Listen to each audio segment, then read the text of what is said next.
I'd like to speak to you today for just a moment about Enon Baptist Church. As I think back on Enon's history, I see that the Lord has been faithful from the very beginning. This church started out as a very small church in North Roanoke and was able to meet the needs of people who would prefer to come together to worship.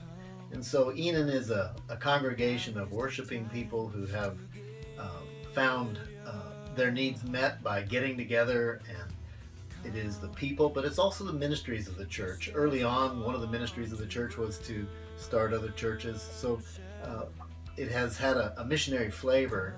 Back around the turn of the century, we had a pastor, Dr. George Braxton Taylor, who grew up as a missionary in a missionary family, and he had a real heart for missions, and that really laid a foundation for ministries here at Enon today.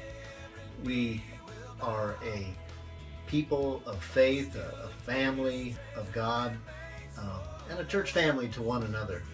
But we also see our mission as reaching into this community and finding ways to minister to the needs of people.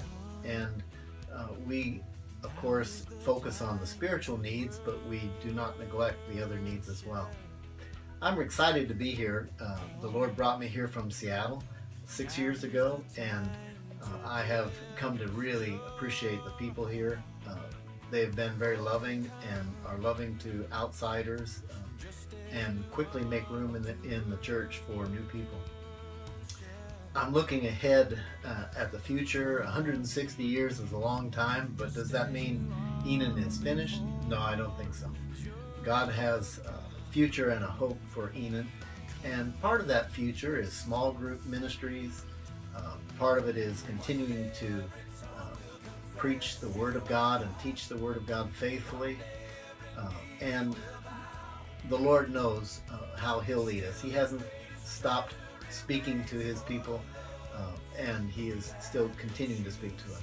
One of the things that excites me the most about the present is the way God is helping people find His Word and get excited about reading the Word of God. Life after life has been transformed in recent years by people just opening the Word of God. We encourage you to try Enon if you haven't tried it before, and we also invite people back. We're having a homecoming on October 11th, Sunday morning. We'll have a worship service at 11, and we'll have a meal.